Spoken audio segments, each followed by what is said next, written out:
behavior shaping means it's a more than long term, but management is more short term.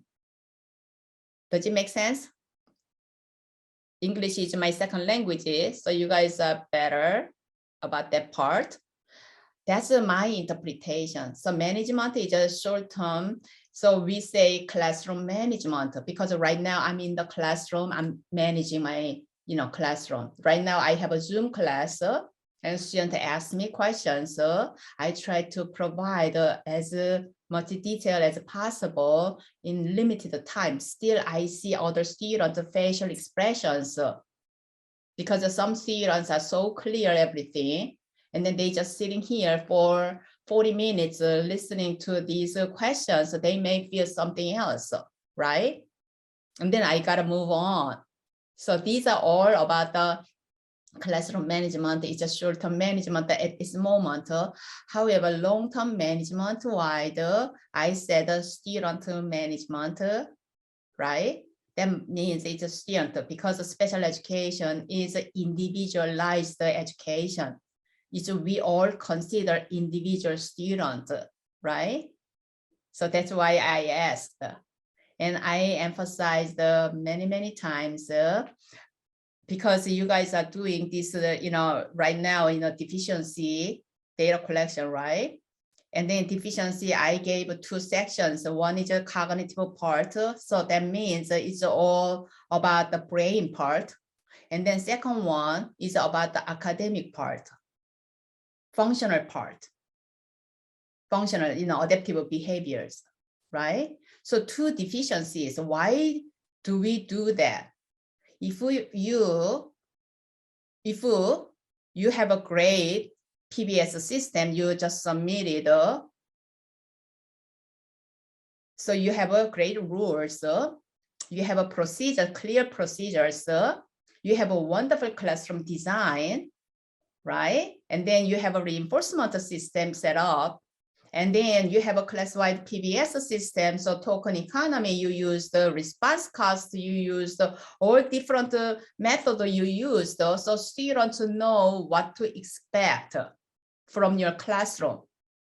When I make 95% or above, I'm gonna have A from this class.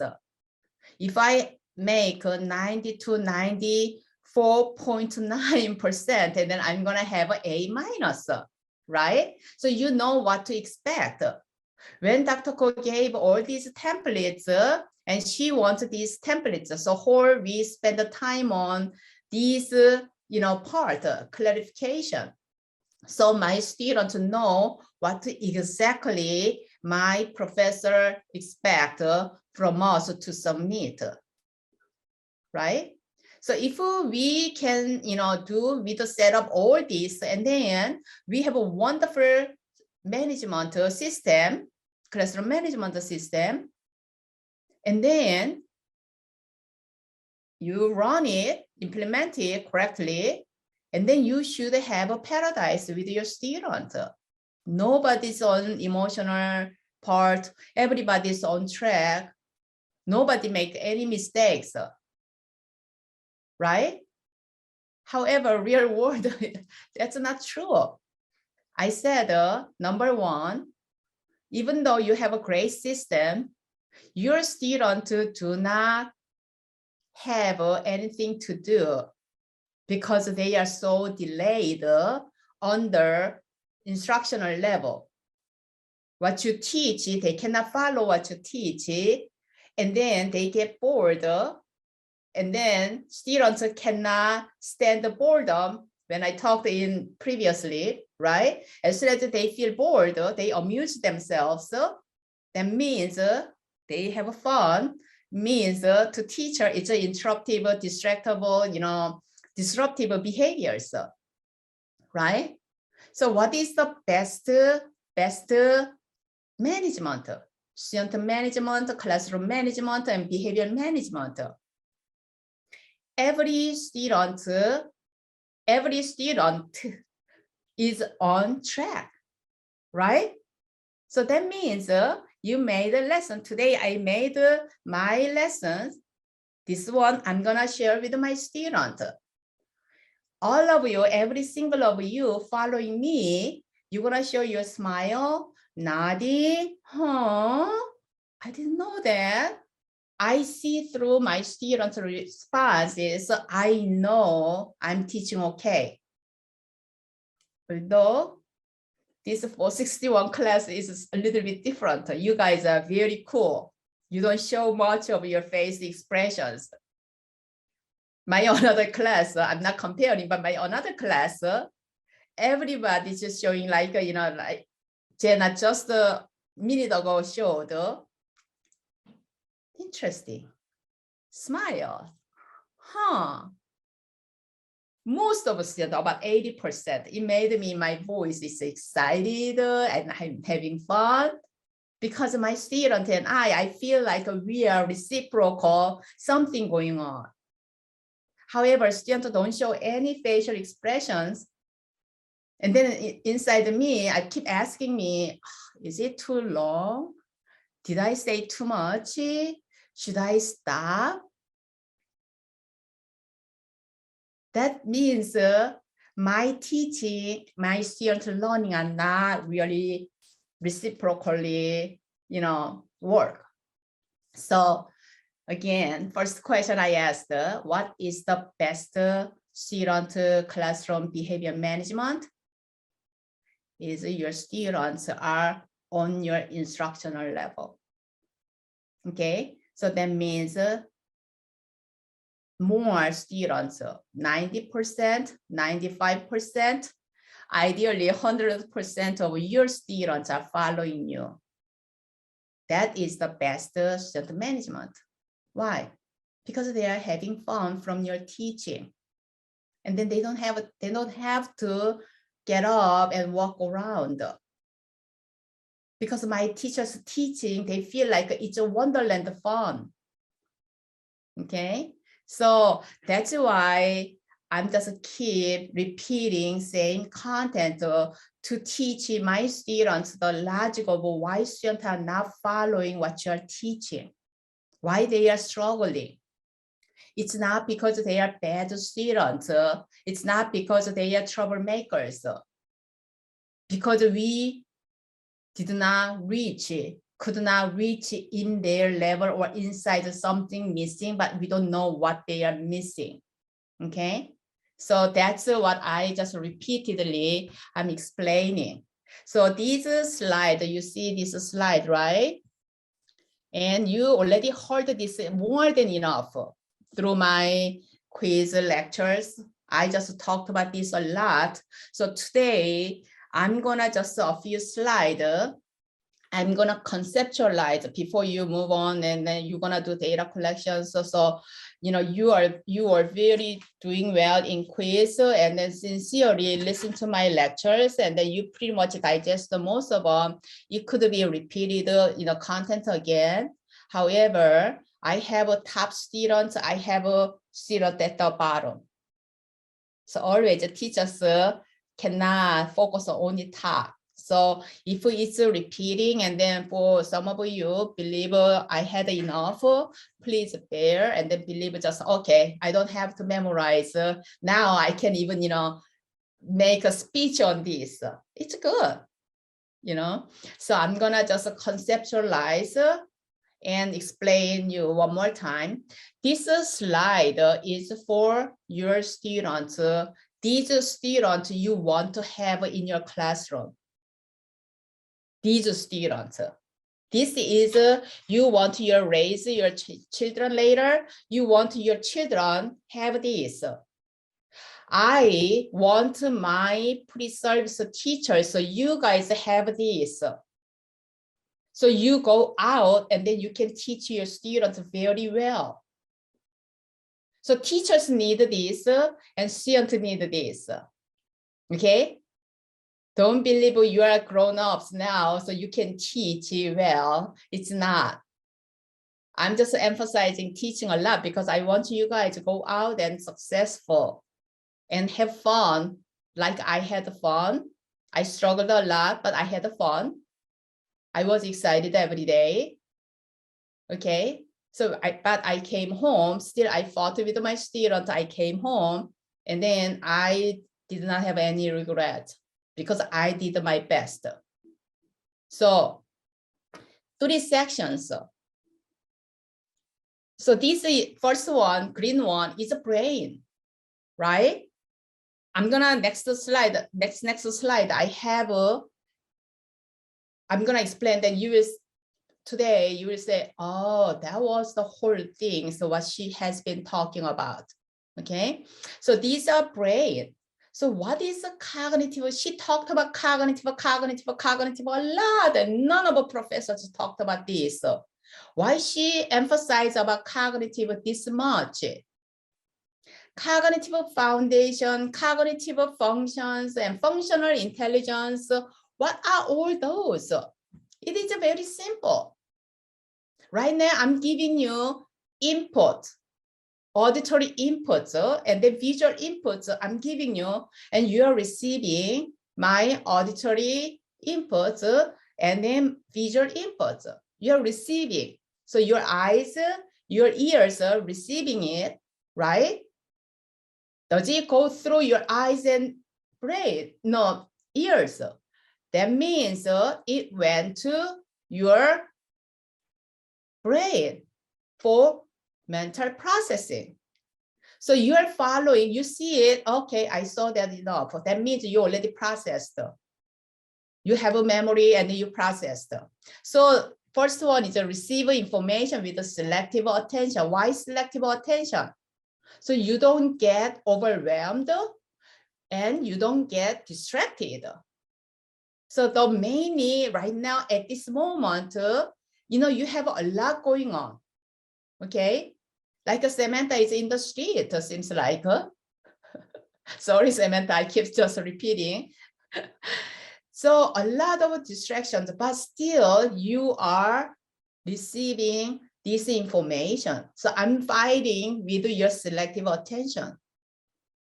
And you have a selective attention, good selective attention, like the children with autism, they have a selective attention, and then they're not gonna just overwhelmed, oversensitivity. So children, oversensitivity, they scream, they yell, they could not, and steaming is 2 things. Oversensitivity, because all information just pour in, they could not sort out. Number 2, by inexperience. Because as I said, you cannot interpret those information, you feel scared. In the middle of the night, you're outside, very quiet field by yourself. So you're not supposed to hear any humans' footsteps, but you hear that, it scares me to death. Why? That means somebody's coming to me. Can you see it? No, it's too dark, right? So that's the inexperience. You don't know, you can figure out. And then it scares you, and then you yell. That means you're fighting. You run away, you flight, or you freeze. You cannot do anything. You cannot do anything. You just freeze, too scared. It's me. I'm that kind of person. Okay. So again, simple. When information comes through your ears, through your eyes, through your skin, you receive it. And then what do? You process with what? Sustained attention. Right now, I have full screens of my students watching their computers, right? However, I don't know their brain, what's going on. I don't know your brain, something in and out, your eyes caught distracted, or you have to use a divided attention. So you're doing 2 work right now together, or your alternative attention, you just turn constantly around. If your kids are around, running around, and then call you, and then you just, that's alternative attention, alternating attention, right? So without that, solidly inside the house, only by yourself, and then this is a, class, you just have a full attention. And this woman, this professor always without break, she just keep going. So you are ready before you coming and sit down at your computer. So that's a sustained attention. You process it. So process the information go where? Long-term memory storage. That I call is a knowledge structure. So it's so simple. For that, because that's a learning. All human world is a learning. It's a new learning. Existing knowledge you already have, it's repeated. It's all inputs. When input comes, you just receive it properly, and then you process it. Some of them is you need really 5 minutes, some of them you need 1 hour, some of them you need 1 second. Process it. When I call right now, if I call Fiona and then Fiona, yes, that means a 1 second reaction. So she already processed because she heard her name, right? So it's just a 1 second process. However, like this class, a lot of information. So you need 1 hour, 2 hours, 3 hours, whatever hours she said, you have to process all those content. It's a lot. Some of them you fully process, some of them just skipped, and then it's based on your brain function and then your attention. So that's a cognitive part. We work on this. Students are not ready for this. That means they cannot learn at all. Okay, they cannot learn. Most of the students are showing this one is children with disabilities who we will teach. These are their part. Cognitive maturity, I said this a lot. What is cognitive maturity? So they are all have these brain functions. You examine yourself, reflect yourself, or you have this cognitive part as a teacher, because you need this to teach your students well. You need knowledge in your brain. You know how to do IEP, to write IEP goals and objectives. So you need knowledge. What kind of academics, what kindergarten levels scope and sequence, academic scope and sequence, and first grade academic scope and sequence. You need this cognitive, you need brain. And then cognitive maturity. It is about real behavior. It's directly related to their behavior. I added cognitive because it's about controlling me. Without thinking, without your cognitive ability, you cannot do it.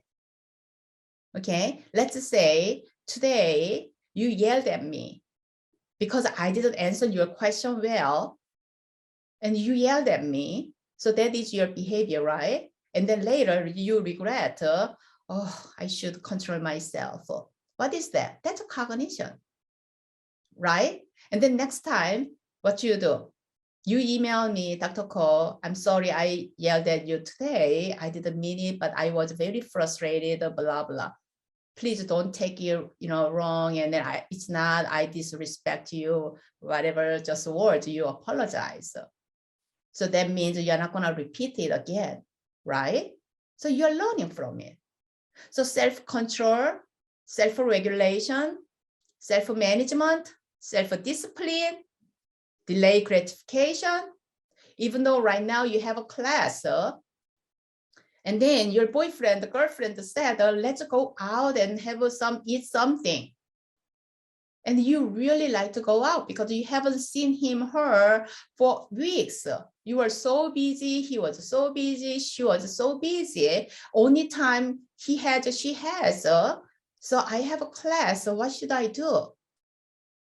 That's a delay gratification. If you had that, but you are sitting here. If you could not refuse it, and then you went, you chose it, and then you failed this. So that is cognitive maturity I use, okay? And then social emotional cognition is two things, social sense and people skills. So social sense is simple. Whatever social context today you practice this here, right? Even though it's a Zoom class, you ask the questions. I know some of you had questions, however, you reserved it and then, okay, many people ask questions, it's too much time, so I'm gonna wait until, you know, I'm gonna email her or just request her a meeting and something. That's a social sense. Sometimes, like me, it's too sensitive. As soon as I see my students' reactions or response, and then I just tell myself, keep saying pressure, feel pressure. Now you have to shut up. It's just time to stop. Okay, so that's a social sense. So you see, this is, you know, a lot, you know, together. However, child knows what's going on, understand what's going on, and they act reasonably, appropriately in that social context. Okay, and then people skill. So what is a people skills? Just so simple, it's a reading, mind reading. It's a mind reading. So you could see all these, based on these 3 sections, you heard already a lot. However, with these 3 sections, we think about the disabilities, our children. Most of these areas, our students have difficulties. It's ASD students are most, right? And then if intellectual disabilities, cognitive impairment, they could have most. And then communication disorders, some portion they have. So we could understand it's all about the humans. So if you have all of these, you just think about yourself, all of this, that means you are very smart, well-rounded person. Smart and well-rounded person. Academically, you are smart. Cognitively, you are smart. And then you have a good people skills. So you understand other people's mind well, right? It's ideal. God made the ideal person. However, every teacher wants to have a student ready with this. We are not talking about social, emotional cognition and cognitive maturity, like in a perfect, 80 years old man and woman just live the whole life. They build all these. We are not expecting that. You have a 5 years old, you are expecting 5 years old child level of these. 10 years old, 10 years old child level of this. Okay, that's what you need. And next one,